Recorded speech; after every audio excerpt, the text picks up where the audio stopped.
So everyone on YouTube always claims that they've got the cheapest car that's been for sale, but I genuinely think this is the cheapest L405 Range Rover I've ever came across.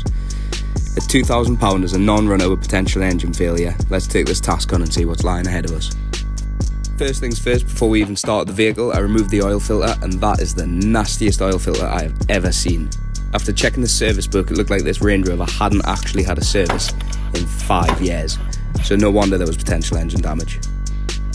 So the battery in this Range Rover was completely knackered as well. Don't know how long it had been sat before the recovery dropped it off. I hooked up the boost pack to the back of the Range Rover where the battery is, tried to start it, but it was no luck. This thing was dead as a doornail.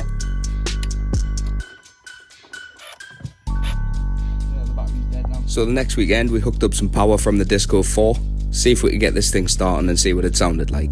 At this point it had good oil capacity and we were running a clean filter in the engine. We just wanted to hear what it sounded like.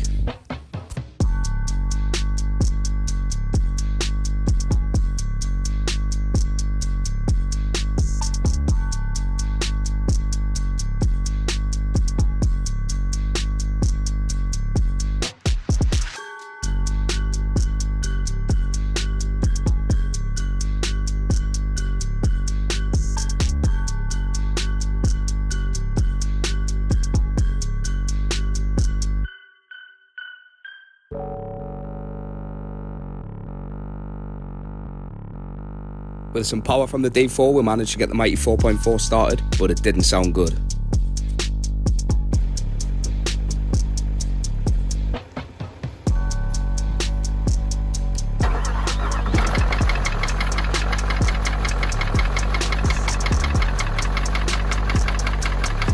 Now, as a mechanic, a ticking noise like that should tell me to give up on this car straight away, but given it the benefit of the doubt that the SD-V6 and SD-V8 Range Rovers can present different issues with a similar noise like injector failure, I thought we'd give it another try.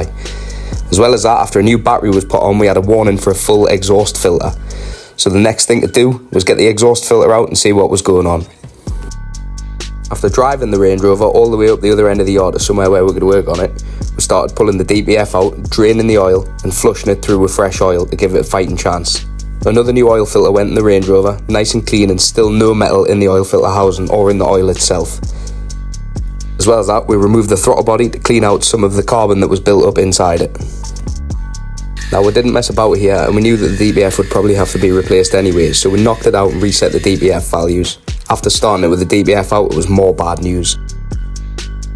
The Range Rover was still knocking and it was pouring its oil out the bottom of the exhaust. So at that point we knew it was engine replacement time. Time to hunt for a 4.4 TD V8. Enjoy this video of the Range Rover locking itself up when we were parking it into its resting place.